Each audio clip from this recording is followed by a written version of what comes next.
Can you see it? It's green. I should turn it on. I didn't want to show the belly button to everybody. All right, good morning, everyone. Thank you for coming to our second session of our General Counsel program. This one focused on raising funds and all the interesting laws related to state regulation, federal regulation, and what you need to be aware of for your nonprofits. We are excited to be here at Troutman Sanders. They are kind enough to give us this awesome room, so we're very thankful for that. As you know, the Greater Richmond Bar Foundation, our mission is to help pro bono services happen, and in this particular case, this is our pro bono clearinghouse program, which connects nonprofits.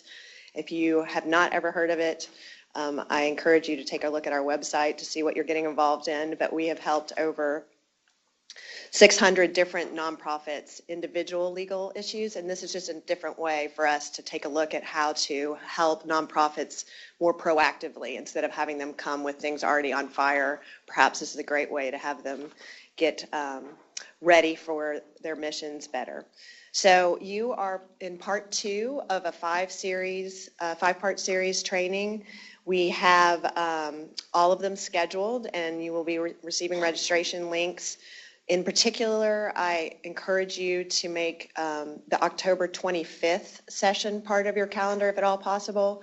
On that day at 3 o'clock, we will be launching our triage partnership with Legal Aid. There will be a plenary session with Justice Cleo Powell and Virginia State Bar Doris Causey kicking off the event, kind of giving us a reminder of why we do pro bono, and then we'll have breakout sessions.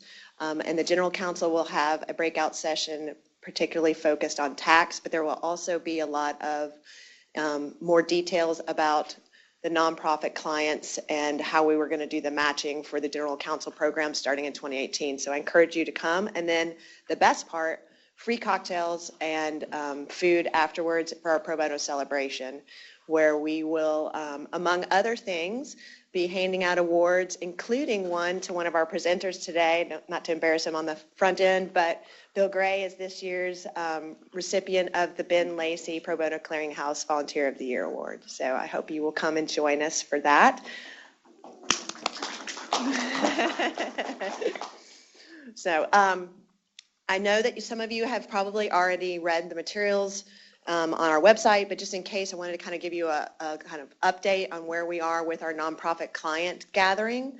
We had a preliminary application process, and we had 45 nonprofits with missions focused on low-income services, individual services. We have reviewed them to make sure that they're 501c3, do they have other priority figures, and then allowed them to submit their second step, which is kind of, why are you a good fit?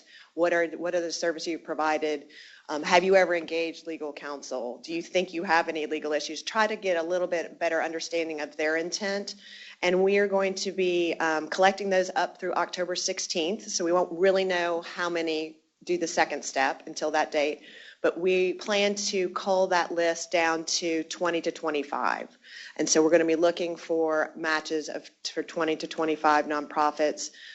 Depending on the pool of volunteers that we have, we can either have single matching or maybe even double matching. So that's something we'll keep you apprised of. On October 25th, we're going to kind of have a better understanding of what missions have come through the program. And so we also would like to try to match you to something that you care about. I think that always helps encourage your pro bono service when you actually care what they're doing.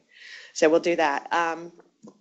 We have a great team of General Counsel Task Force, including Phyllis Katz and Bill Gray, Mike Goldman, Chris Malone, Brian Marin, Neil Kessler, all working on making sure that this is as tightly drafted as possible, engagement letters for the client, engagement letters for you guys, so that you'll know what you're getting into. And so we really appreciate you participating thus far in this pilot, and we're very excited to see how this goes. So today, without further ado, you're going to be hearing from two great speakers. Phyllis Katz, everyone probably knows, but she is a former I guess they call it shareholder at Sands Anderson, and now she rules University of Richmond Law School and is also a former Ben Lacey Award winner for her volunteer work in the nonprofit sector. She is going to give a lot of the overview on some of the fundraising ins and outs, particularly in the state process. You know Bill Gray. He is now at McGuire Woods. He has been a long time volunteer for the nonprofit sector and advising both nonprofit clients and teaching lawyers how to do so. So we're very thrilled to have him here today. And with that, I'm going to turn it over to Phyllis. Thank you. Can you hear me on the mic? Okay. Turn this off. Turn it off. You did. All right. Good. Want to do it? Thank you. I'm going to walk around, if you don't mind. I'm used to doing that. With a 501c3 organization, public support is essential for them to maintain their tax-exempt status. Public support is the solicitation of contributions, non-commercial donations, sponsorships, and things like that. So not only are they restricted in engaging in business activities, but they have to survive. So raising funds is important, but part of their exempt status is determined, and the rules that govern them are determined by the amount of public support that they get. So they're always seeking money. The most common way is through solicitations, and the states regulate the solicitation of charitable funds. It is not regulated by federal law on how they're solicited. There's a Model Solicitation Act, and all but 3 states regulate the solicitation of funds. 41 of them require registration. And the important thing under this act is that with the registration requirements become a whole packet of information that has to be submitted, including the Form 990 and many other proprietary, what are considered proprietary, documents that go and become public under the Freedom of Information Act. The theory behind this, and both IRS and the state adhere to this, is if you're seeking money from the public has a right to know what your business operations are. My little thing, it has nothing to do with the solicitation of funds, but I think one of the weakest areas that nonprofits have in promoting what they do is the wise use of the 990. And the 990 is an annual tax form that has to be submitted. And on it are attachments that you could just explain what you're doing. So if you're paying additional compensation or you're low on solicitations that year, there is an area where you can state and market why this wasn't a failure of the organization or why this wasn't a prohibited practice. But all of those are available, and anybody can have access to those documents. Solicitations is under the Department of Agriculture and Consumer Services Office of Charitable Solicitations and Regulatory Programs. I've given you both the statute and the regulations. What is regulated under the Act are all entities that solicit. As we get to soon, solicit is extremely broad. Also regulated, and this is the one practice area that I have found nonprofits fail to know, is that affiliations with commercial entities are also regulated. And so if there's a sales promotion or something going on and money is going to the charity, that is regulated on how it's conducted under the state statute. There is also regulated, as I said, any activities with commercial entities. I'm not going to go through the definition of solicitation other than it is the broadest, most embracing definition I have seen. It's a request or appeal, directly, indirectly, for a contribution on the plea that is going to go to a charitable purpose, including without limitation the following methods. An announcement in the press can be a solicitation. Collecting it can be, the distribution, circulation of posting of information.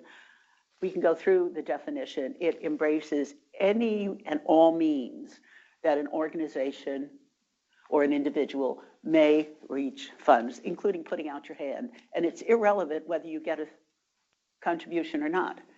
Just putting out your hand in some way, we're open to receive money through any number of these methods, is a solicitation under the Act.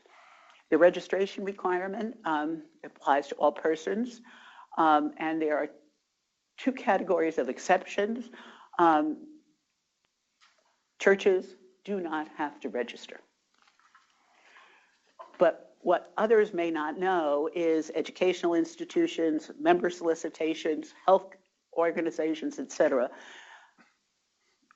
don't have to register, but they have to apply for the exemption. So there should be an exemption granted. So you still have to give notice to the department that you're soliciting by requesting an exemption. It's not automatic. And a solicitation for, is any request made in Virginia, outside of Virginia, anywhere. And it, again, is very broad. Here is a list of the documentation that is required, including how the solicitations will occur, what you will be doing, who's the person responsible for the solicitation, how the funds will be distributed, and a statement that no funds will be used to support terrorist activities. But the 990, which is up there, is more than just a tax form. And I love to lecture on the 990 because there's so many opportunities to market your organization well and market your practices that may raise a red flag. And it's often underutilized. The annual registrations are the 15th day of the 5th month following the end of the fiscal year. You can get an extension. You have to submit annually the same information that was in the initial registration. Fundraising expenses they're looking at, which is not on the 990, but you have to report the ratio between what your costs are as opposed to the money you've raised. And one of the unique things of this act is in several places, they require 2 signatures of the officers.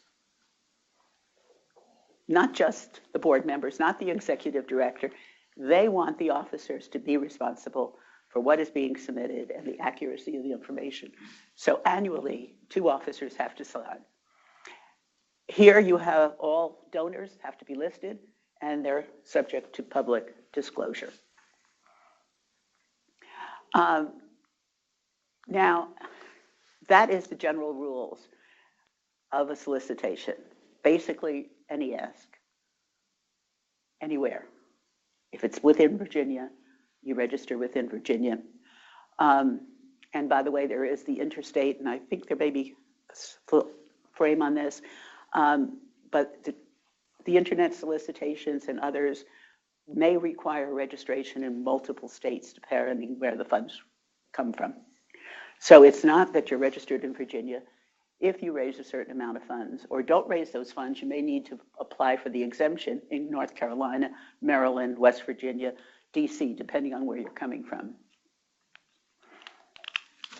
What the Act spends a lot of time on are practices of what are called professional solicitors and fundraising counsel.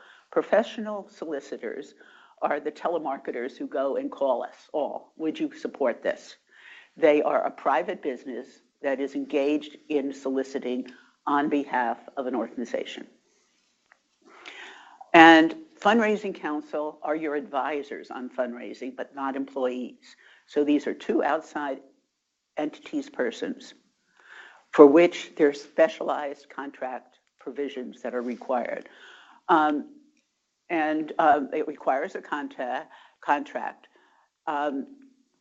between these outside people, and that contract must be filed within 10 days of execution and no less than 10 days before the solicitation commences. So you need to have a contract if you're using advisors on fundraising or you're using outsiders to raise funds for you. Do you have any questions on this so far? Am I going? Yes. One second. When you ask the question, will you turn the mic on so we can hear Hopefully it's on, okay. For the registration of, or notification of a contract with one of these professionals, does that apply to churches as well? No. No? Churches are exempt. Okay, but even if they hire a professional, they don't have to do that extra step of? That I do not know, because they're exempt from the registration process, but whether they're exempt from the law Gotcha. is another. I do not know of any enforcement against a church. Okay. But it would be good practice for the church to do that, if nothing else, because if everyone else is required to have it, let's have a contract. We know what the terms are. And a lot of the problems came, some of these professional fundraisers charge up to 90% of what they raise. And what? That is 90%, wow. Well, there's a disclaimer if you go to the webpage, which says they should not be charging any more than 20 to 30%. They want buyer beware, but those become documents. And so every charitable organization that has these contracts, the contracts are very much a public document which donors could look at. But, and we'll get to some more. The professional solicitors, and this is one of great concern, they must not only have a contract, but they must register and pay a fee. They have to post a bond. They have to, again, written contract signed by 2 officers. The act requires officers, not employees, to sign these contracts, which, back to my last session 2 weeks ago, there are the fiduciary duties of the board and the officers. So if they're signing these contracts and not reading them carefully, they can have some liability. They have to file an accounting report after each fundraising campaign, and they need a consent to solicit before they can. Now remember, these are, if you'll excuse my loose term, the telemarketers. The people out there that are just out there to raise money. And they have to file notice of each solicitation with the department. There's teeth in the law. It allows localities to adopt ordinances requiring registration. Because of First Amendment issues, many of the localities don't have ordinances on solicitation, but you should check, since solicitation under the state law is so broad. If you're getting it soliciting in multiple jurisdictions in the state, you should check the local laws to make sure that you're doing it consistent with what might be there. There's identified 17 prohibited practices. The department can enjoin the activity. And by the way, the Attorney General has the ability to do an investigation into any practices. The Attorney General is basically the guardian of trust funds in the state. So as we knew with Sweetbriar, with the closing and how they were going to disband, the Attorney General stepped in. The Attorney General has the authority to step in and oversee all of this. One of the very important things for a charitable organization or for any business is your reputation. So if there should be an investigation ongoing by the Attorney General in particular, it becomes that much harder to raise money, particularly when it involves solicitations. And again, I recommend every nonprofit check the jurisdictions where there's active solicitation going on. And by the way, I just thought of this, but the Girl Scouts are not soliciting, they're selling. So there's a difference between soliciting and selling a product. Their cookies are a sale, which we'll get to later at the end. Multi-state solicitations. I said this, but you have to register in each state where solicitations are conducted. By the way, and I forgot this, the Professional Fundraising Council or the Fundraising Council also has to have a similar contract with the organization, but I don't want to leave that off. Both of them have to have contracts. But in the solicitations, there's the Charleston Principles. I don't know if Virginia statute echoes it word for word, but most people are saying when you have a click press on our webpage, you're soliciting in that state where the solicitation comes from.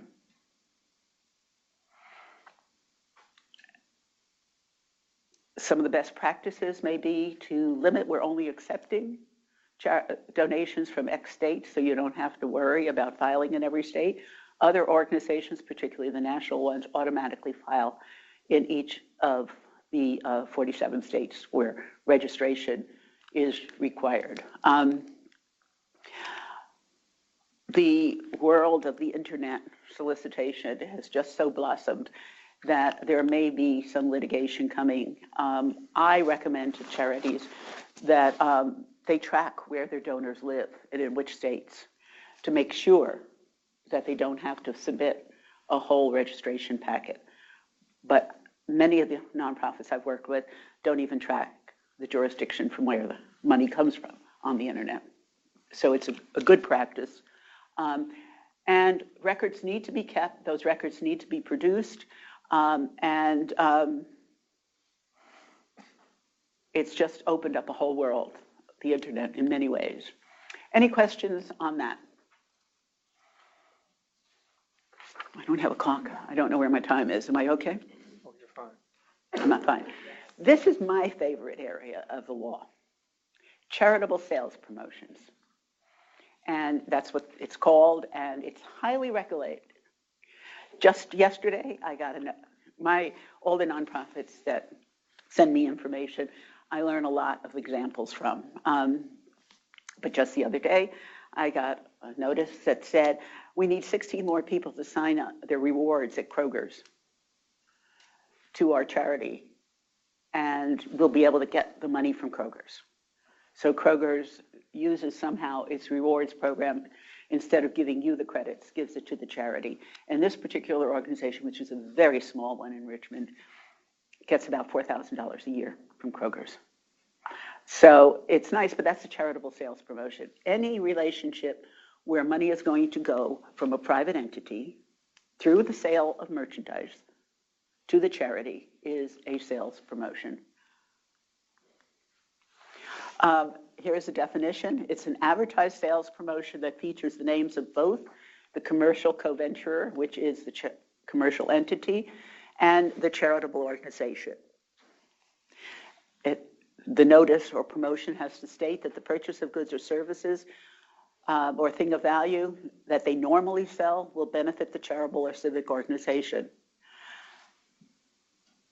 The sale is for a specific period of time. Now we can go back to my Kroger's example. That is year-round.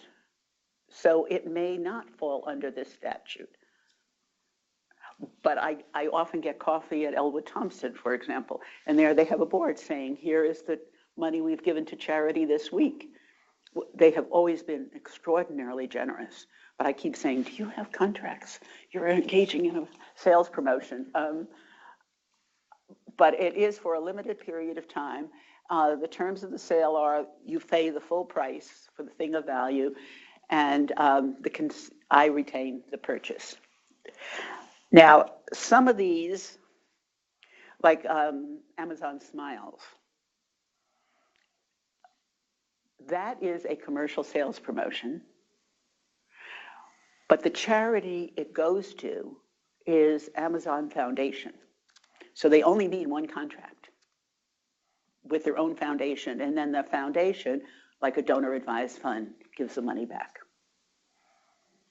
But most of the sales promotions that go on, come eat in this restaurant, come do this, come do that, all fall under this act and all require a contract. I'm not going to show you the video because I don't want to take the time. Of all my videos that I may or may not show, this was a Kickstarter campaign by a chicken company that fried chicken in Philadelphia. And it's humorous. They only wanted to raise $175,000. They raised over 300 and some thousand in 3 days as a result of this ad. But the chicken company, Fried Chicken, said, we have all this necks and other pieces of chicken that we don't use. What could we do with it? Well, we could make soup with it. Well, let's create a business. And they created the Rooster Soup Company, which probably, and this is a paren, the only unsuccessful thing. I keep waiting for the Rooster Soup Company to open, and it is still coming along. It's probably a B3 supporting what is Broad Street Ministry. But to the extent that Rooster Soup Company, when it is open, is supporting and selling goods, they would be a charitable sales promotion as well. Requires a contract, a written contract. Guess who has to sign it? 2 officers. The commercial co-venture, unlike the fundraising, professional fundraisers, doesn't have to register. The commercial entity does not. But the contract and all records must be kept for a minimum of 3 years. Again, this is a practice. I am not sure. One, every time I get something from a charity I'm really close to, I write back, do you have a contract? No, well, you need one. I'm not sure they keep the records. I'm not their legal counsel, so I don't go about advising them all the time. But it's a very simple thing. You need to keep your records at least 3 years by the statute. You need to have a contract. It needs to be signed. What needs to be in the contract, the law does not say. But I often advise, what are they giving you? How is it going to be determined, the percentage? The percentage of what? When is the money going to be turned over? None of those terms are worked out. And we can go from the Christmas mothers with Restaurant Week. It's a sales promotion. We can go to the occasional Elwood Thompson or the countless others that there are. This is the most frequent means, other than sending your annual donation request, that nonprofits in the Richmond area use, is the commercial co-venture. Any questions on this?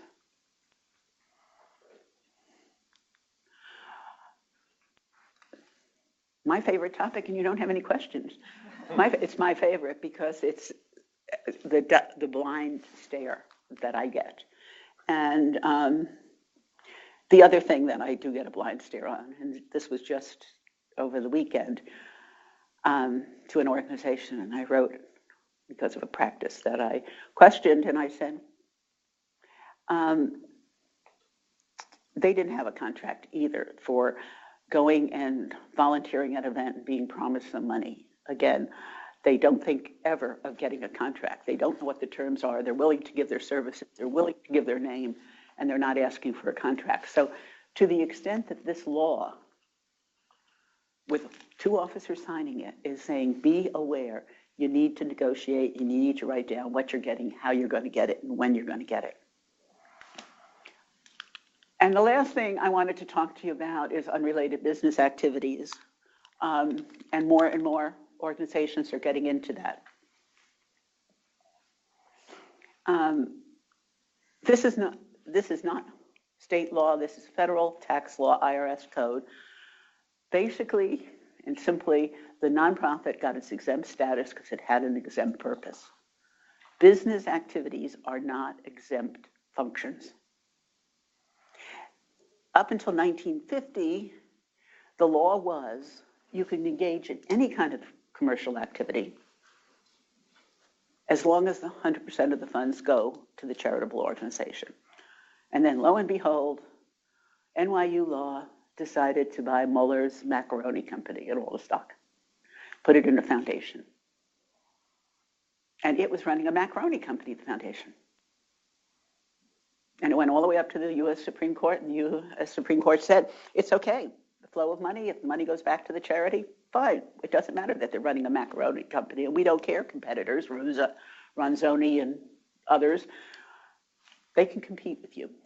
Well, Congress found that when it realized how much money NYU was taking in from this macaroni company, and every time we go to the grocery store, I laugh, we now have a prohibition on, not a prohibition, but there's 2 factors in unrelated business.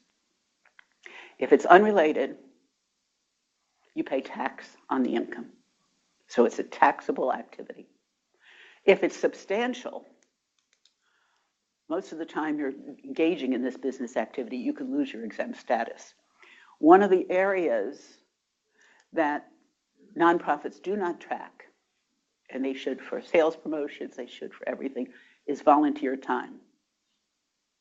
Volunteer time has a certain value. It may only be $7.25 an hour, but volunteer time is important as well.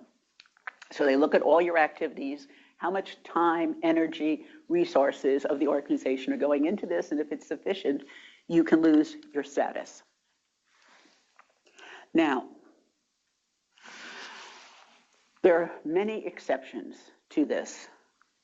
Royalties and other passive income, for example, rents are exempt, provided you're not providing services with your rent. I'm not going to go through the entire list because this is not a lecture on unrelated business, but anyone of your organizations that may be engaging in business activities should be very aware of this. They have to report it on the 990. They have to track the time, energy, resources that are being used. And there's ways of structuring it. For example, you can make it related. 2 examples. One is Positive Vibes Cafe in Richmond. Are you familiar with that? That is running a restaurant. A restaurant is a trade or business. There's no arguing that. But its purpose is not to run the restaurant. Its purpose is a training ground.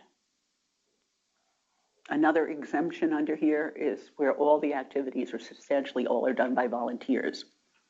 So a volunteer exception, the thrift store, or all donated objects. So you could raise them. Girl Scouts is another traditional example where I think it's becoming, in my personal opinion, having a granddaughter who tells me all the money she has to raise through the sale of these cookies because that supports her organization, it feels more and more like a sales promotion to me. But it was originally set up as a training ground on business techniques and getting girls out to learn skills. So if the why are you laughing? Do you have the same experience with your granddaughter? No, it's amusing to me that would be the way that was characterized in order to get away with I think it was originally established for that purpose. Now it's training their moms. Then it's training their moms, right? But they have to keep records and they have to become good salesmen, my granddaughter being one. The first time she asked me, I shocked her by saying, "No, I will not buy." I said, "I'll give money." And she looked at me, she said, "That's not good. I need to sell." Because she wanted to get the prize. The money wasn't the issue, the cookie sales were. But as I said, there are many exceptions, but how the business deal is structured is really important for exempt status, and I'm calling your attention to it. Another organization that keeps being questioned is, for example, the YMCA organizations. Originally, they were there to educate children and to be community resources, to do all of that. There are a number of Ys that do. But more and more, as they moved into affluent areas and run fitness clubs that charge similar fees to all the other private why should they have their exempt status? And that question has come up, not so much because I didn't realize the YMCA goes back into the 1840s. I mean, it's an organization that has been around as an exempt organization almost as long as churches, but not as long. But in Charlottesville, there was a case in Virginia, for example, where the city was going to give land to the Y, it was city land, and the other fitness centers challenged it as they were not a charity. They're becoming, as these organizations have had originally, and Positive Vibes could be the same way, if it morphs its business practices into business practices rather than training practices, it can become a business activity. There's a whole lecture on this that I'm not giving, but it is an area where structuring the deal and keeping the purpose in mind. And one of the little tips, and I'm going to then turn it over to Bill, I tell organizations is when you're approving what is a trade or business,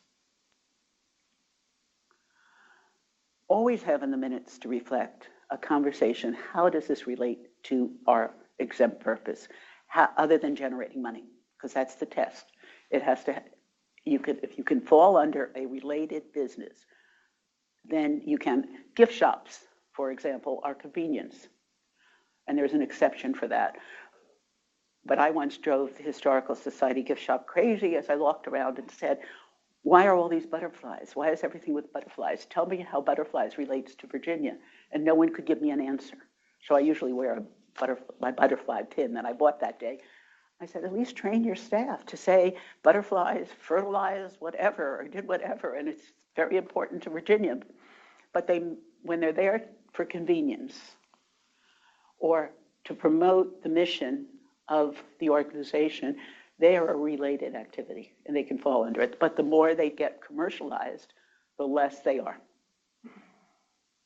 And I was most recently at Lewis Ginter gift shop, and a third of theirs relates to botanical issues. But most of what they're selling, I mean, the pins, necklaces, and earrings don't even have flowers on them. So how they run these and structure these, it's a wonderful business area, but be mindful. And I know all of the nonprofits that you'll be assigned to are aware of this. But if you can structure it as a related activity, exempt status is better protected. The taxes are not, they're not that big money-making issues. The taxes are not the issue. It's the loss of exempt status that can occur. And thank you. Oh, charitable gaming, one more. I'm sorry. Charitable gaming is also regulated because gaming is illegal in Virginia. I once had to train a client on a hotel chain that had a Las Vegas license. And many nonprofits came in and did bingo and gambling and poker and all of this. And they wanted not to lose their Las Vegas license, so they wanted to make sure that they understood what kinds of activities they could allow organizations to engage in. You need to, again, there's exemptions for this, but it is regulated. Only certain games are allowed, bingo and raffles. All gaming activities can be criminal. There's registration requirements. Reading the statute, I am not real clear, but with one client I was working with that was running a big lottery, and we might have gone over the 40,000 earned. There are requirements on how the raffle ticket needs to be. You need to put all the items that are prizes on your raffle ticket. So it's better to get one big car, because you only have to list one thing on the small little ticket, rather than getting 100 little donations. But I advise my clients, make sure that you're complying with what the law says, whether you have to register or not, because this is criminal activity. And again, charitable gaming, except for bingo, is an unrelated business activity. So if your organizations are raising a lot of money through this, it's another issue for IRS. All of this is highly regulated. This is criminal. This is the only one that is criminal, and they need to be really very careful for it. And there is one exemption under gaming, or they added to it. Remember the duck races on the James? I don't think they still do it. Well, it was like a raffle. Whichever duck got across the finish line first, you won the prize, and the second place and third place. Well, that was illegal because it wasn't a lottery, which had a machine that did, and they regulate how the machines are, they regulate what the tickets are. So the General Assembly enacted a statute that now permits duck races on the James, but not on any other river, only the James. And thank you.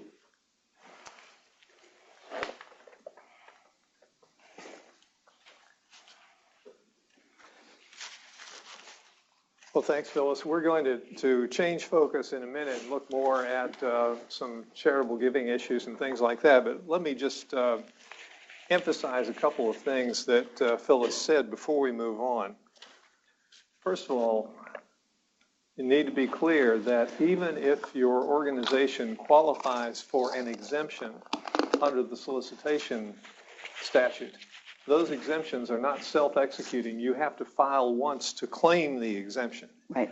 What the exemption does is exempt you from having to make the further yearly filings and pay the annual registration fee. And that fee is anywhere, the original filing fee is $100. The annual renewal is based on the amount of money that you have raised. And in fact, Virginia reaches out broadly and says it's based on the money you have raised nationwide, worldwide, not just what you've gotten from Virginia residents. That, the fee is anywhere from $30 to $325, depending on how much you've raised. The $325 level you get to at $1 million in gross receipts. A number of those exceptions may apply. You know, as Phyllis mentioned, there is one for educational organizations, healthcare organizations, their affiliated foundations. There are also some for the smaller, the lower end of the scale, for organizations that don't solicit more than, or don't receive more than $5,000 in a year. There's one that's quite useful for local organizations. You don't have to register on a continuing basis. If you confine your solicitations to your membership, and the solicitation is done by members, or if you are soliciting in 5 or fewer contiguous cities and counties. So look at the statute carefully if this is an issue for the organization that you're advising, just to see if there isn't one of those exemptions out there that you can apply to the particular organization to keep it from having to re-register every year and to pay an annual registration fee. Now, if it does have to re-register, as Phyllis mentioned, the registration deadline each year is May 15th, which corresponds to the Form 990 filing deadline for an exempt organization that reports on a calendar year basis. The registration statement requires some information from the 990 about fundraising and so on. So what do you do if your 990 isn't ready by May the 15th? Well, in that case, you can get an exemption. You have an extension. You have to notify the Consumer Affairs Office that you are intending to comply, but they will give you the same extension that you get for the filing of the 990, so up to 6 months. But you do, again, have to apply for that so they know you're not just ignoring them. One other point on the 990, and again, we can't emphasize this too strongly. Look at the 990 of the organization that you're working with, because that is what not only the IRS is looking at, it's also what the public is looking at. And just to see how they're presenting themselves, to see whether there is any issue that jumps out at you from the face of the entity, but also of the return, rather, but also to see whether there may be ways that they can present themselves, their case better. Phyllis gave one example. Another might be an organization that awards scholarships. You could say scholarships, $50,000 as one of the expenditures on the return, and that would satisfy the IRS. But just think how much more effective in making the case to the public who may be interested in donating that entry could be if instead it said 10 $5,000 scholarships to enable students to be the first in their family to attend college.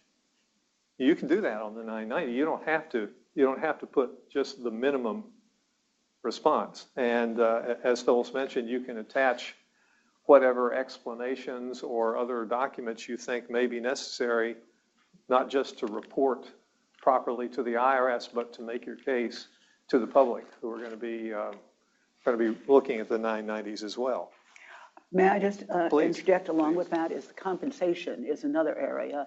If you have compensated employees that are high, giving an explanation of the justification in the process that went through to determine that.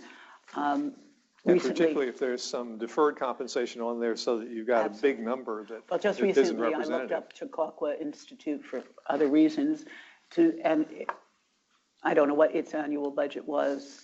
It was large, but its executive director earned $1.1 million a year for just a summer program. Now, granted, it's New York State, but that's the kind of thing that I would think an explanation of the nature of that role and the uniqueness of it would justify. Mm-hmm. A couple of other quick points. One of the reasons to register under the Solicitation of Contributions Act is, of course, that the law says you should, that you don't want to be the subject of a headline in the Times-Dispatch for failure to register. Another reason is that registration, being in the good graces of the Consumer Affairs Office and the State Corporation Commission, are two prerequisites to filing for state sales tax exemption. So another very practical reason that you want to be sure that you've fulfilled your obligations to the Consumer Affairs Office. One of the problems with registration there, as Phyllis mentioned, is that this is a patchwork. There are 47 states that have some requirements. Most of them don't mesh or don't match each other. You find that also in charities that issue charitable gift annuities. Those are regulated, or at least the issuance of them is regulated in about 40 states. And again, the same thing, there is a patchwork of requirements. There are about 30 states that require or that accept a uniform registration statement that a couple of charity umbrella groups have put together. There are about 10 more that just march to their own drummers and require entirely different submissions. Even in the 30, there are some that say, we'll accept the uniform registration statement as long as you supplement it with the following 6 other items of information that we require in our particular state. Now, Phyllis mentioned unrelated business taxable income. You are going to get more than you ever wanted to know about unrelated business taxable income in the session after next, because that's the session where we're going to look in more detail at the tax rules that define what charities are in the first place and what they can and can't do on a tax preferred basis. So we will come back to that in a fair amount of detail. And as Phyllis said, there are some really important planning pointers here to help you figure out whether an activity is potentially subject to income tax or not, whether the magnitude of it could affect the overall tax exempt status of the organization, and for activities that are taxable, how you can shelter as much of the income as possible using some of the exclusions and exceptions that are in the Internal Revenue Code. Also, one last point on charitable gaming, as if things weren't complicated enough, you have to worry if you're conducting a lottery or drawing of that type about federal postal regulations relating to the mailing of lottery tickets. So a lot of moving parts to all of these issues. Well, let's go on now to the charitable deduction. Now this, in one sense, is the responsibility of the donor and not the organization. But at the same time, the code has some very specific requirements that donors have to satisfy in order to claim a deduction or substantiate their deduction. And many of those involve the documentation that the donor gets from the charity. And there are, in fact, some penalties in the code for a charity that fails to provide proper documentation or proper information for the donor. Now, the charitable income tax deduction depends on a lot of factors, many of which are beyond the charity's control. I mean, obviously, there are a couple of them that are within the control, mainly the first one and the last one. So I'm assuming that nearly all, if not all, of the charities that you may be paired with will be public charities rather than private foundations, because there's a whole additional layer of complication if the organization is classified for federal tax purposes as a private foundation. But we're going to ignore those rules for the moment and just concentrate on the more common rules governing contributions to so-called public charities. And the charity, of course, will be able to come up with forms for receipts and things like that. So the documentation will originate with the charity. Everything else, though, you may need to be aware of, just so the charity doesn't end up trying to negotiate with a donor about something that can't happen the way the donor expects or the way the parties expect because of the tax rules. So, for example, there are different rules on the amount deductible depending on what type of gift it is, whether it's cash, whether it is long-term capital gain property, whether it's ordinary income or short-term capital gain property. Again, a lot of these are beyond the charity's control, and in many cases, the charity may not even know what the donor's income is, what the donor's other gifts are, but all of these things work together. Now, just as a refresher, as of this morning, and I say that because the president is supposed to come out with his something else on his tax proposals today. But as of this morning, we have a charitable contribution deduction that looks something like this. An individual donor can claim contribution deductions in any year totaling no more than 50% of the contribution base, which is basically adjusted gross income for most people. Now that's broken down into two types of sub-limitations. One, depending on whether you're a public charity or private foundation, but again, we're going to ignore those. The other, depending on the type of property. If the gifts are all cash, then you can use up the entire 50%. If the gift is property that if sold would generate capital gain, then the limit is not 50%, but rather 30%. And it's actually, in some cases, not 30%. You with me? It gets worse. Again, just a quick review. Let's say you have somebody whose adjusted gross income is $100,000. The overall limit then on deductibility for the year is $50,000. If the donor gives $25,000 in cash, that's fully deductible. If the donor gives another $25,000 in stock, that's fully deductible. If the donor gives $30,000 in stock, you would think, just looking at the 30% limit there for capital gain property, but that would be deductible. But that 30 plus the 25 in cash is 55, which is more than the overall limit. So the donor doesn't get to deduct the last $5,000 of the stock gift in that particular year.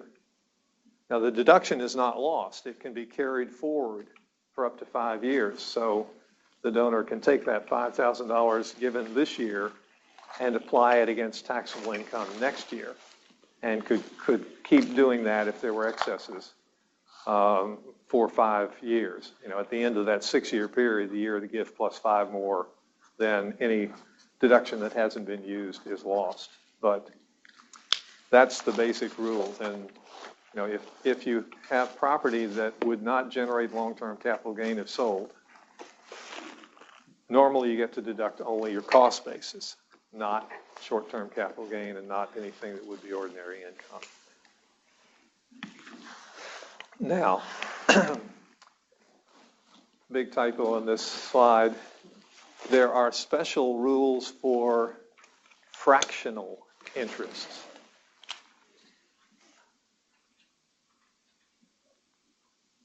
If you give away your entire interest in property, no problem claiming a deduction. If you give away less than your entire interest, there are only 8 ways that you can do it and generate a deduction. So you can give away a fraction or percentage, an undivided interest. Now let's say you own Blackacre. You could, of course, carve out a number of acres and give that in fee. This rule wouldn't apply to that. But if you gave a fractional or percentage interest, or if you maintained some ownership in all of Blackacre and gave the charity some other interest, then it would have to be a fractional or percentage interest. 1/3 undivided interest would be deductible. Whether it would be 1/3 of the value or something less, because of the fractional interest is a valuation question, but in terms of deductibility, that would be deductible. Then there's a special rule that says that if you own a personal residence or a farm, you can give away a remainder interest. That is, give away the portion of the ownership that you're not going to be using because it's after your lifetime, and get a deduction for that based on the actuarial value of that remainder. You can claim a deduction in a bargain sale situation. Now you have stock that is worth $10,000.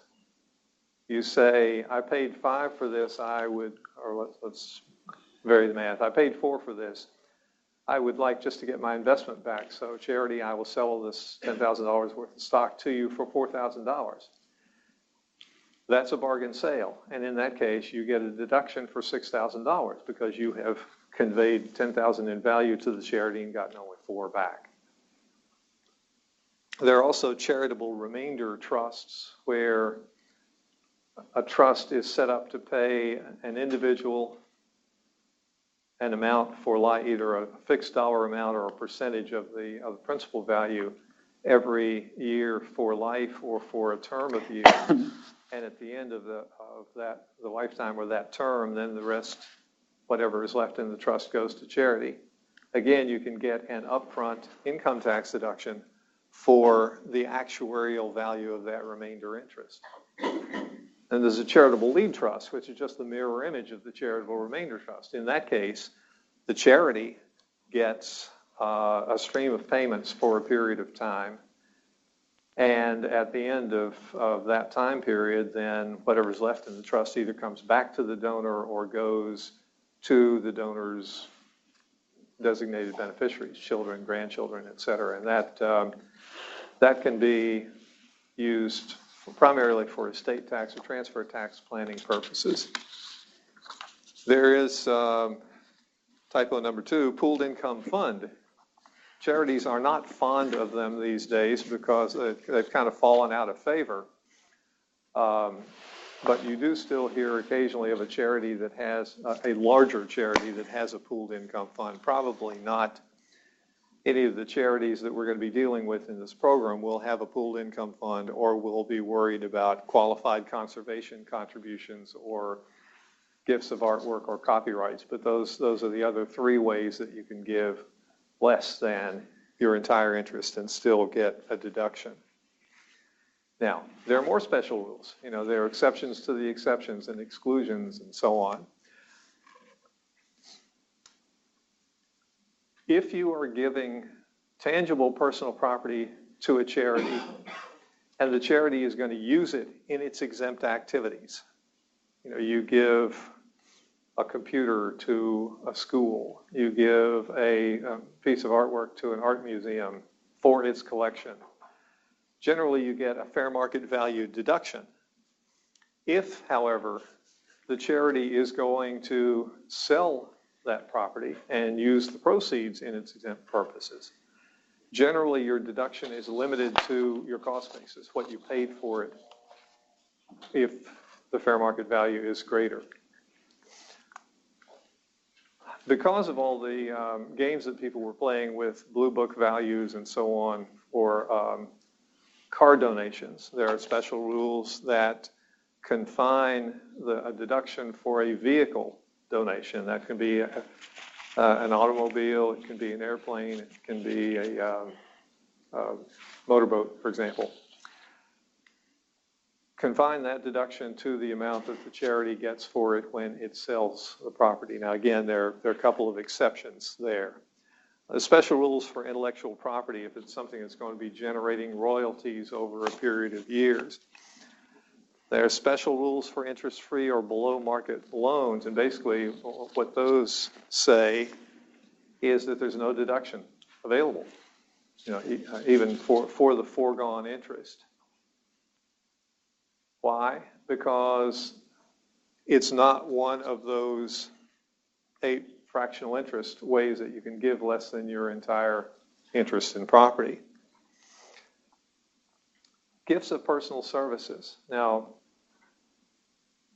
those of us who charge for our services, and they may charge by the hour, they think, well, I can certainly demonstrate the foregone revenue that I have because of donating some service to a charity. The general rule is that there is no deduction for personal services, regardless of how precisely you may be able to value them. Likewise, gifts with conditions or restrictions. If the donor puts too many conditions or restrictions on the gift, it's as if he or she has retained control. And in that case, then legally there is no gift, or at least for tax purposes, there is no gift. So depending on what sort of rights the donor has reserved, that can also be a situation in which the deduction is jeopardized or lost. And back in 2006, when there was the last major overhaul of the charitable contribution rules, Congress got very exercised about taxidermy for some reason. Apparently, Congress, generally before there is major tax legislation, the pattern is there's a series of hearings at which people give anecdotal evidence about perceived abuses under the existing tax code and argue there ought to be a law. As they say in D.C., the plural of anecdote isn't data, it's legislation. So Congress comes in and says, oh, we need a law to fix that. And they heard a number of complaints about people who allegedly were claiming large deductions for going on big game hunts, coming back with their trophies, and then donating them to so-called charities and writing off most of the cost of the trip as charitable contribution deduction. So Congress put in a specific rule that limits or basically eliminates that deduction for donations of taxidermy. And I think it was Senator Grassley back then had this famous quote about one of the purposes of this bill was to take the tax out of taxidermy. So, it's interesting what Congress gets upset about. Now, we get to the place where the donor's interest and the charity's interest really intersect, and that is in question of what substantiation a donor needs for a charitable contribution deduction and what role the charity has in providing that. And these are the rules that were put in, for the most part, in the 2006 legislation, in addition to the anti-taxidermy rules. For gifts of under $250, generally you just have to have some written evidence, which means that the money that you put in the church collection plate or the Salvation Army Christmas kettle generally is not deductible. If you just put cash in the plate and there's no record, no way that the church traces that back to you and gives you a receipt saying thank you for that amount, that is not deductible. But other than the requirement that there be some contemporaneous writing, there's no specific rules about what that writing has to look like. for a contribution under $250 when the charity is not providing anything in return. If the gift is $250 or more, you have to have a qualifying receipt, which in the jargon is called a contemporaneous written acknowledgement. 4 elements there. Who was the charity and when was the gift made? The amount of the gift or property description. Now that's important. If your charity gets a contribution of cash, you say thank you for your gift of X dollars. If your charity gets a contribution of stock, all you have to say is thank you for your contribution of 100 shares of XYZ Corporation, not valued at whatever. And of course, with stock gifts, assuming it's publicly traded, that may not be as big an issue because you can go to the Wall Street Journal and assuming you look at the right line and do the math right, so the average of the high and low on the day of the closing, you can determine what gift they should be, what deduction they should be entitled to. But when it gets to artwork or other items of tangible property that are not as susceptible of valuation, then it's important not to get your charity between the donor and the IRS in terms of what the deduction is proper for that particular gift. And the law doesn't require it. It says you have to describe the property in a manner sufficient to confirm what actually was given. Now, if you provided anything of value in return for the gift, then you have to state that. If not, then you have to provide a line in the receipt that says we provided no goods or services directly or indirectly in return for this contribution. And the whole thing has to be done contemporaneously. And contemporaneously the IRS often doesn't use terms in their common meaning. It speaks geologically, soon, as in Africa, will soon drift into South America, etc. But contemporaneous here, the special meaning is it has to be in your hand, it has to be in the hands of the donor before the donor files, or by the time the donor files the return claiming that deduction. Now, if the gift is at least $500, then you also have to provide some information about cost basis. How much did you pay for it? How long have you held it? And if the gift is of property of $5,000 or more, which is raised to 10 in the case of marketable securities, then you have to have a qualified appraisal. Now, if the $250 threshold drops to $75, if in fact you have provided substantial return benefits, in that case, you got to give the donor in a receipt the information we talked about before: name of the charity, date of the gift, description of the property, and then a description of the goods or services that you furnished and a good faith estimate of the value of those goods or services, along with a reminder that only the net amount then is deductible. That has to be furnished either at the time you ask for the gift or at the time you receive it, says the code. Now, in practice, I think the courts generally have held that as long as you have that type of receipt by the due date of or the filing date of the return, you're still okay. Now, in determining whether you've provided anything that you have to disclose, there's a whole lot of lore that has grown up.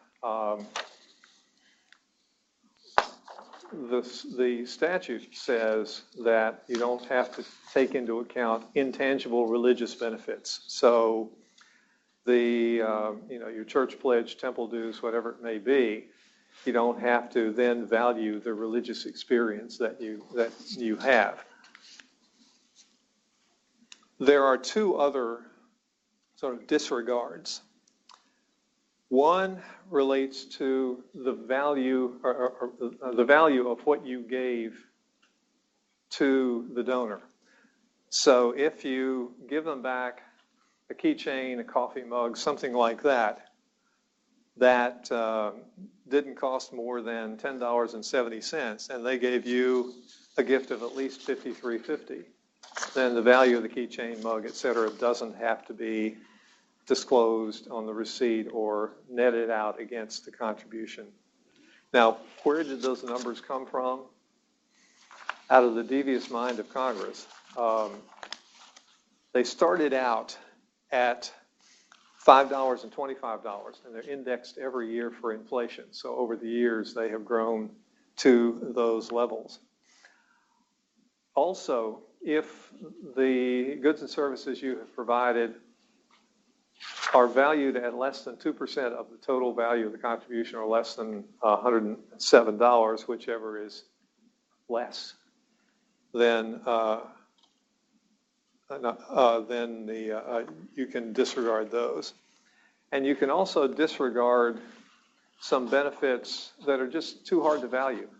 For example, a 10% discount in the charity's gift shop. How do you value that?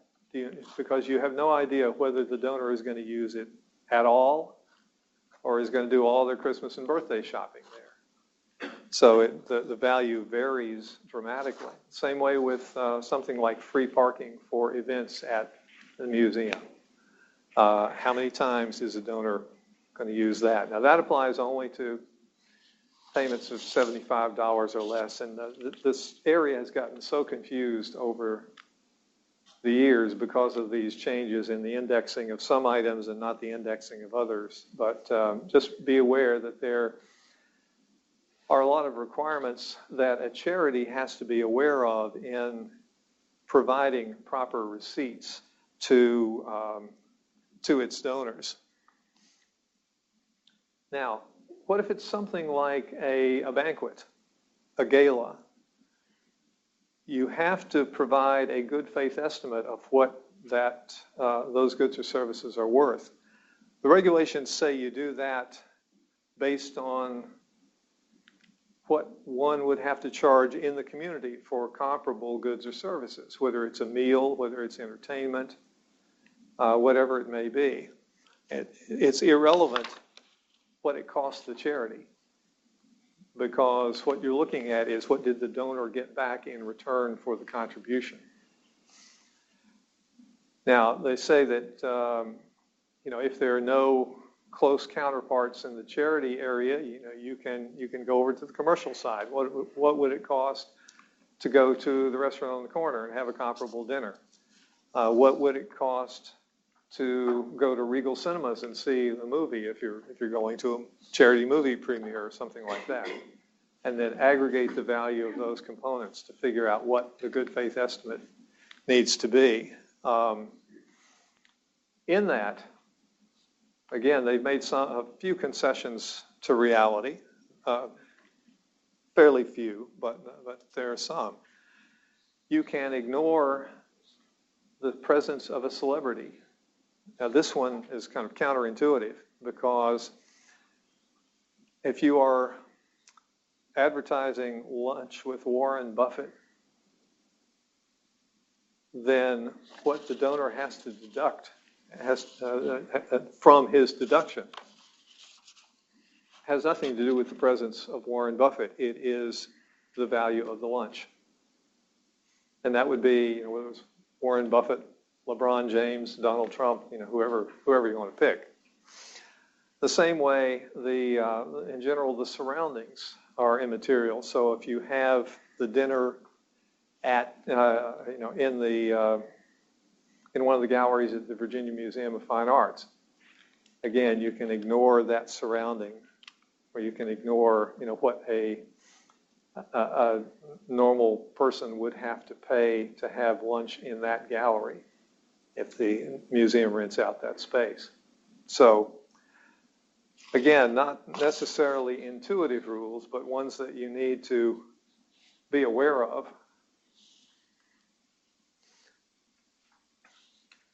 Now, Phyllis mentioned the state law rules relating to things like raffles. There are federal tax rules relating to raffles, auctions, galas, things of that type, in two contexts. One, if somebody makes a donation for a charity auction, for example, what deduction is that person entitled to?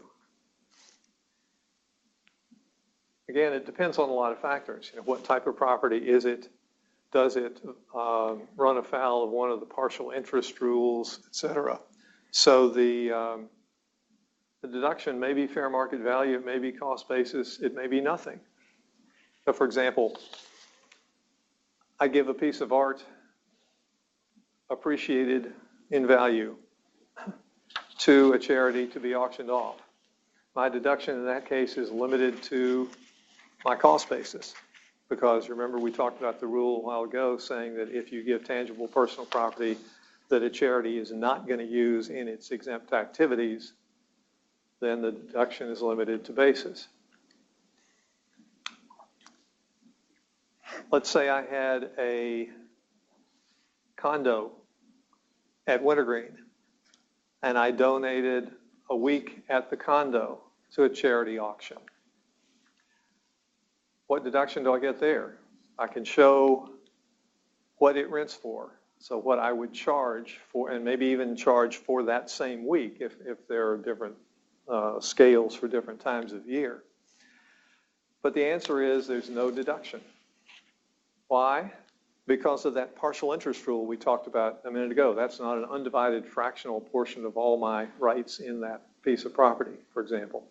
It doesn't fit into any of the other exceptions. So even though that has clear value and I can demonstrate what the value is, I get no deduction under the federal tax rules. Now, what if I'm not the donor, I'm the purchaser now? I buy that piece of art at the auction. What is my deduction? Well, it's not the value of, it's not necessarily, it's not what I paid for it, because I got something in return. So what I'm entitled to deduct is only the amount by which my bid exceeded the fair market value. How do you determine the fair market value? Well, the charity has to tell me. The charity in its auction catalog or in the literature somehow has to put an estimate, good faith estimate of the fair market value of all the items that are being auctioned off, and then has to give me a receipt that says, thank you for your payment of X dollars for which you got the picture described as such and such. Please remember that, and described as such and such, which we estimate has a value of X. Please remember that only the amount of your payment that exceeded X is deductible. Again, those are the types of documentation issues that the charity has to deal with in situations like that. Again, we're talking here about federal tax deductibility purposes. That doesn't have anything to do with what the charity may give me as a donor or as a purchaser credit for. So again, if I'm the donor of that condo week, the charity may give me full gift credit for the entire value in terms of where I'm shown on the donor roster for the year, or what type of club that entitles me to be a member of. But for federal tax purposes, the answer it can be very different. Now, there has been in the last 5 years or so a major change in the approach of the IRS when it thinks that a charitable deduction claim is overvalued. It used to be that the IRS would go out, hire an appraiser, who of course would come in with a lower value. The parties then would negotiate, not reach an agreement, go into court. The court would come down somewhere in the middle, and both the taxpayer and the IRS would go home poorer in time and money and deeply dissatisfied with the result. The IRS realized probably about 5 years ago that that was just way too much trouble, and that there was a much easier and much more effective way to challenge deductions. And that was to challenge the documentation. Because we just talked about these receipt requirements and appraisal requirements. If the donor doesn't have the proper documentation, then what's the deduction? Right, Fred? 0. You know, it is a statutory requirement. So over the last 5 years, they've started first just to look at the documentation to see whether there are any defects there that they can point to and say, whoops, no deduction available. You'd be surprised, I was surprised at some of the results. In the Villarreal case, the first one up there, taxpayer was the founder and, as sort of sounded like, sole officer of a very small animal rescue operation.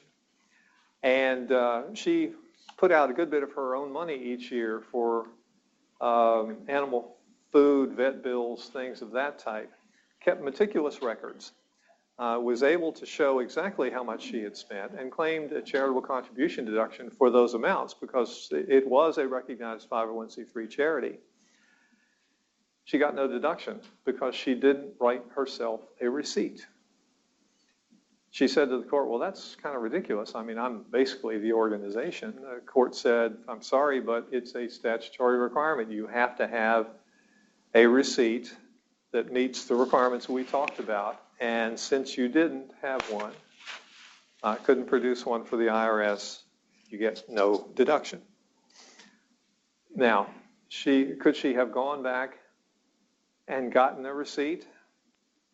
Well, not without monkeying with the date, because the rules say you have to have the receipt before you file the return. So that was what Mr. Durden ran into. He went back and got the receipt. Charity said, yes, he really did give us that amount. Court said, I'm sorry, but you didn't have it when you filed the return. That also is a requirement. Now, one of the requirements also for an appraisal is that the appraiser can't just give a number, he has to show the method. The Friedberg case was one in which the deduction was lost because the appraiser just put a number in his appraisal and did not have any explanation of what valuation method he used to come to that result. In Elrod, it was a case of trying to prove that the transfer was actually a gift because the donor owned land that was rumored to be in the path of an interstate interchange. And he went to the locality and said, well, I'll give you the land for the interchange if you will put it there. And the reason he wanted it there was he also owned the land next door. So the court found that there really wasn't charitable gift intent, but rather was quid pro quo, bargain for type of situation. No deduction. The Patel case may win the Chutzpah Award because this was an individual who owned a residence on a pretty desirable location. He wanted to knock down the residence and build a larger one. He said, I know what I'll do. I will donate this house to the fire department. They can use it for their training, which means they'll burn the house down and save me the trouble of demolishing it. Well, that's fine. But then he took a charitable contribution deduction for the value of the house. And the court said, no, I don't think so. You got too much benefit there, and it wasn't disclosed on the return. One of the more ridiculous results, it seems to me, was the Shrimsher case. what do you say in a deed of gift? You say, for in consideration of love and affection or in support of the charitable cause or whatever, I convey this. Drafter simply used the wrong form. He used a deed of bargain and sale that said, in return for $10 paid in hand and other good and valuable consideration, the receipt and sufficiency of which are hereby acknowledged, I give to you, charity, this land. The court said, well, obviously you got something in return because you signed the deed saying you did, but the receipt doesn't provide what that was, therefore, no deduction. But he could have gotten a contemporaneous receipt, and that would have still been okay with the deed of bargain and sale? Well, probably not, because the deed of bargain and sale was inconsistent, would have been inconsistent with a receipt that said no goods and services. Now, I think that's a pretty ridiculous result. It was just a scrivener's error. But there's the Big River case that came down just a couple of months ago was a similar situation where the court went the other way. It said, we're going to ignore that boilerplate recitation of $10. But the point is, it's still possible to lose a deduction for things like that ought to be at most foot faults. Now, you also have situations where somebody has appraised the wrong asset. Now, how do you appraise the wrong asset? Well, in both of those cases, what happened was donor gave some valuable real estate to a charity, but the real estate was owned by an LLC in one case and by a corporation in the other case. And in both instances, what the donor then submitted was an appraisal of the real estate. You have to have an appraisal of the gift property. So an appraisal of the stock or the LLC interest was what would have been required. And of course, the poster boy for all this is Mr. Muhammad, who was a real estate investor out in California. He and his wife had owned a couple of apartment buildings for 20 years, and they decided to give them to charity. And he said, look, I know this property. I've held it for 20 years. I know its condition. I know its income producing potential. I know the area, what comparable sales have been. And besides, I am a licensed real estate appraiser. I don't need to pay somebody else $10,000 or whatever to appraise these apartment buildings. And he sent in a do-it-yourself appraisal, which was perfect in terms of meeting the IRS requirements for an appraisal. The problem was the donor can't be an appraiser of his own property. The tax court actually apologized to him. They said, we have no doubt that this property was worth the $17 million that you claimed, but you didn't fulfill the statutory requirements, so no deduction. Be careful. Now, there's special rules if you are involved in sponsorships. And the question here really is for the charity. Is money that you're getting for sponsorship a contribution and therefore non-taxable? Or is it payment for advertising, for the acknowledgement of the sponsorship, use of the sponsor's name and logo, which would be taxable income? Now, there are some, again, pretty intricate and somewhat surprising rules that have grown up in this area in the last 20 years. The key generally is to keep it on the side of an acknowledgement and not cross the line into advertising by, for example, doing a qualitative comparison. Sponsored by Mobil Corporation, the makers of the best gasoline around. That puts you over on the wrong side of the line. Or this concert sponsored by the local record store, please patronize them. They're located at 123 Main Street. There again, that's an inducement to purchase, and that crosses the line and turns what would be non-taxable contribution for sponsorship into a taxable payment.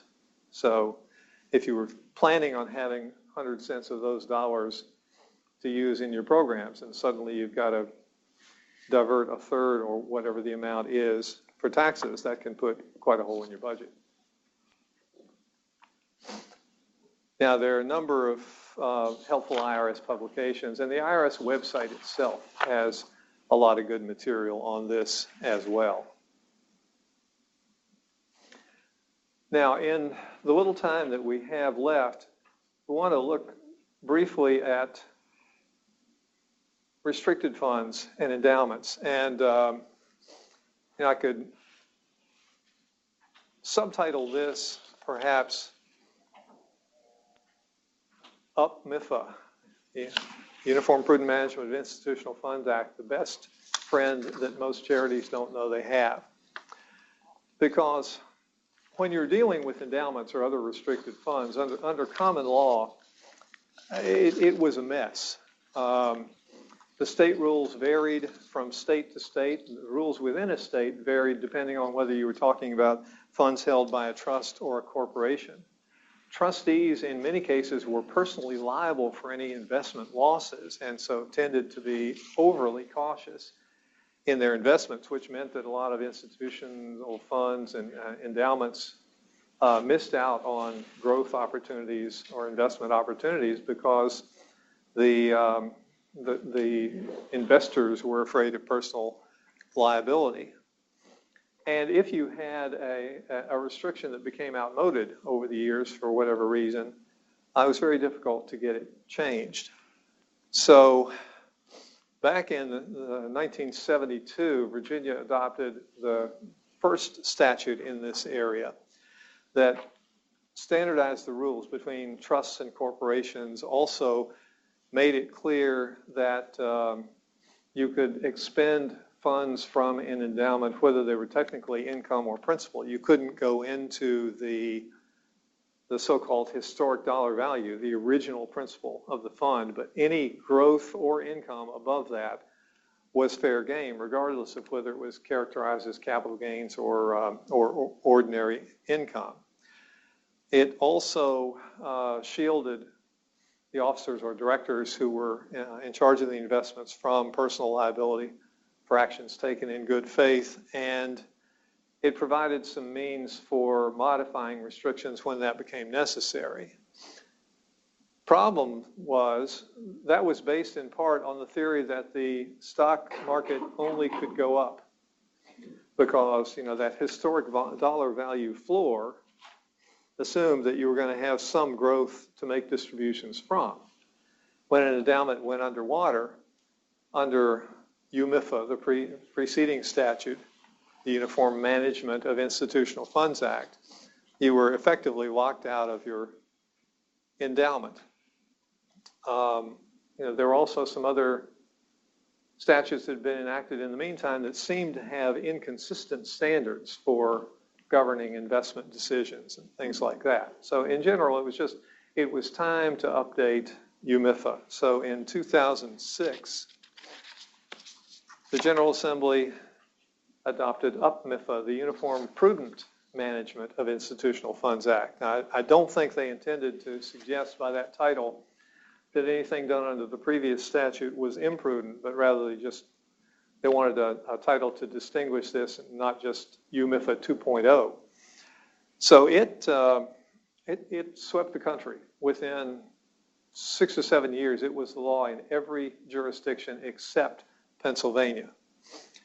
It generally applies to any funds that a charity holds for its own investment purposes. It doesn't apply to assets that are held for use in exempt activities. So it applies to the museum's endowment fund, but not to the museum's art collection. It contains some clearer standards for fiduciaries for their investment and expenditure decisions. It also makes it clear that any portion of an endowment is potentially spendable.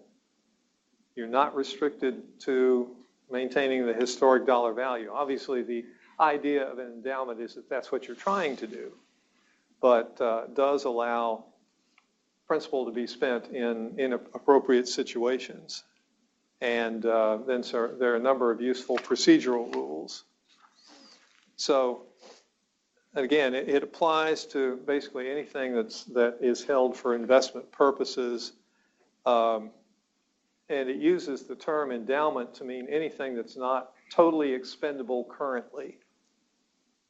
Key concept is the gift instrument. And so if you are involved in any questions relating to an endowment or other restricted gift, the first thing you want to do is figure out what is the gift instrument. You know, is there a formal gift agreement? Is there a letter that accompanied the gift? Is there correspondence back and forth? Because the gift instrument doesn't necessarily need to be just one document. Or is the gift instrument perhaps the charity's own investment policies or own solicitation materials? Now, it just emphasizes or confirms that officers or directors investing institutional funds have certain duties: duty of loyalty, duty of care, duty to minimize costs, duty to be informed. It does provide that investment funds can be commingled when they have similar investment goals, even if they come from different sources and so on. You don't have to keep them separate just because of that. One of the primary things that UPMIFA does is to give boards a roadmap for making their investment decisions. There are 8 factors listed there that a board is supposed to consider in determining whether to make an investment or not. And the best thing you can do to protect a board from challenges to investment decisions is to have minutes that recite that the board considered those 8 factors and then recite what the decision was and so on and so forth. So good way to protect the board. Now, there are also provisions that say, again, you don't look at investments in isolation, you look at the entire portfolio. Also, that the board doesn't have to do it all itself. It can delegate to committees, to outside advisors, as long as the delegation is prudent. And if someone is hired because of special expertise or because of the representation that they have special expertise, then they have to use that. Now, one thing I should have mentioned at the beginning, all of these are default rules. So the charity and the donor can agree on other rules, but if they don't, this is the statute and these are the rules that govern. Now, we talked about the 8 standards for determining whether an investment was prudent or not. Statute also has 7 standards for determining whether an expenditure is proper or not. And again, if you are considering an investment, considering an expenditure, you want the board minutes to reflect the consideration of these 7 standards. It's sort of like in the federal tax rules when you try to establish the rebuttable presumption of reasonableness for compensation that's being paid to a key officer or a disqualified person. There's a procedure in the regs that you can go through. This is the same sort of thing, that you are making the record at the time so that if a question arises later on, you can show the board's effort to comply with the prudence standards that the code sets up. Now, because of all this, the concept of historic dollar value largely doesn't apply anymore, although for accounting purposes, you still need to track the historic dollar value for financial statement purposes, even though for state law purposes it's no longer relevant. Now, I mentioned that the donor and the charity could agree otherwise. There's one very curious feature of this statute, and that is the question of what the donor has to say in order to override the rule that, the general rule that any portion of the endowment fund can be expended. The statute says, even if the gift agreement says spend only income or interest and dividends or preserve the principal intact, that doesn't prevent the charity from dipping into the principal. Now, again, whether it's a good idea from a donor relations standpoint or whether it's prudent in terms of the overall purposes of the fund are different questions. But just in terms of legal rights, there appear to be only two ways that a donor can prevent a charity from dipping into that original principal. One is to cite the statute and say, I don't intend for section whatever of the Virginia Code to apply to this fund. And the other is to specify amounts or percentages that are permissible for distribution. The trustee may distribute only between 2 and 4% of the principal value each year, something of that type. But otherwise, the charity has discretion to dip into the principal regardless. Again, assuming it determines that that's prudent in light of the purposes of the fund and the needs of the charity. Now, usually, if there is a dispute about whether a fund is being properly used, it is only the Attorney General or a dissident director who has the ability to try to enforce those provisions. The donor doesn't retain any rights automatically. Again, those can be reserved in the gift agreement, but absent an initial reservation of those types of rights, it's up to somebody who thinks the charity is doing something wrong, either to appeal to the board or to appeal to the Attorney General. Now, you can reserve those rights for the donor or for family members or others. And there's some, at least, thought that the rule may be changing. There are a couple of cases from up in New York that recognize donors' rights to enforce certain conditions on a restricted gift. And the Virginia version of the Uniform Trust Code says that for a charitable trust, in the normal case, the grantor of the trust is treated as a qualified beneficiary in the sense of having rights to enforce provisions of the trust. Now, last point, one of the key provisions of UPMIFA, beyond the standards for investing and expending, is the procedures for releasing or modifying restrictions that have become outmoded for one reason or another. You have a fund that was set up to find a cure for polio. The cure has been found. You have money left in the fund, but under the terms of the original agreement, it can be used only for that. What do? Well, you have always had the ability to go back to the donor or donors. If donor is still living, can still be identified, and get the donor's written permission to make whatever change is appropriate. If there is a power of variance granted in the gift instrument, then of course you can use that if the conditions there have been satisfied.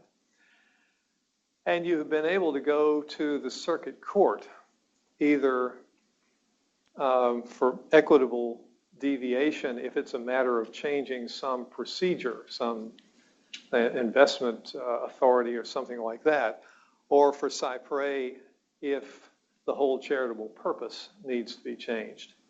But those were cumbersome procedures. The parameters weren't well defined. So one of the things that UPMIFA does that's very helpful is to provide procedures for changing restrictions, and they're based primarily on the age and size of the fund. 2 of the 3 procedures allow you to bypass the circuit court, or never to get to the circuit court, but allow you to work entirely with the Attorney General.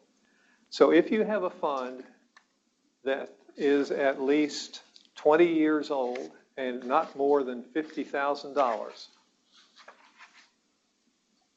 you can notify the Attorney General of your intent to modify a restriction. And if the Attorney General does not object within 60 days, you're free to go ahead with the modification. No trip to court, no other actions required. If the fund is less than 20 years old, or if its value is greater than 50,000, but not greater than 250, then again you can go to the Attorney General. The only difference is that here silence is not consent. You have to get the Attorney General's affirmative approval. But our experience has been that the Attorney General is very receptive to these types of requests because, as the guardian of the public matters, of the public interest in charity matters, it's in the public interest to get money back into the stream of charitable commerce and not have it sitting there unusable because of some restriction. Now, if you have a fund that is greater than 250,000, then you do have to go to circuit court. But the path is still through the Attorney General's office. You do the same sort of thing. You write a letter to the Attorney General, explain the situation, and ask for permission to remove or vary the restriction.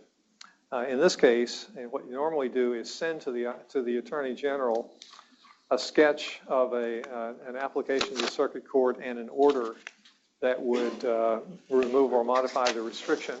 If the Attorney General approves, he endorses it, seeing no objection. You then take that to the circuit court, and in my experience, the circuit court looks at it, says, oh, the Attorney General has already vetted this, and enters the order without even a hearing. So very useful methods of doing this. Couple of practical examples. We were approached a couple of years ago by a charity up in Northern Virginia, a social welfare organization that, in the wake of the 9/11 attack on the Pentagon, had solicited funds to help the victims of that attack, not the direct victims, but the indirect victims, the workers in the hotel and restaurant industry and the travel industry who lost their jobs or had their hours cut way back because travel just basically ground to a halt for several months after those attacks. They solicited funds for that purpose and came up with close to $2 million, which they then distributed through various local social service agencies, social welfare offices of the cities and counties up there in Northern Virginia for the next 11 or 12 years. At the end of that time, they had about $500,000 left in that fund, and they literally could not find another qualified claimant. But they couldn't use the fund for anything else because of the restrictions they had placed on it initially. So we were able to go to the Attorney General's office.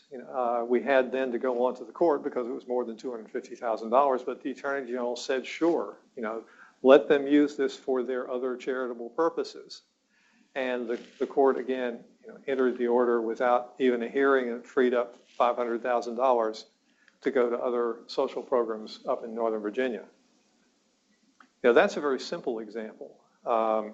Another would be a fund for a scholarship in a major that the educational institution no longer offers, or something like that. We had another one that was a fund that had been solicited for a particular charity building project, and they never got enough money to actually build the building. But they ended up with $500,000 or so sitting there in a building fund.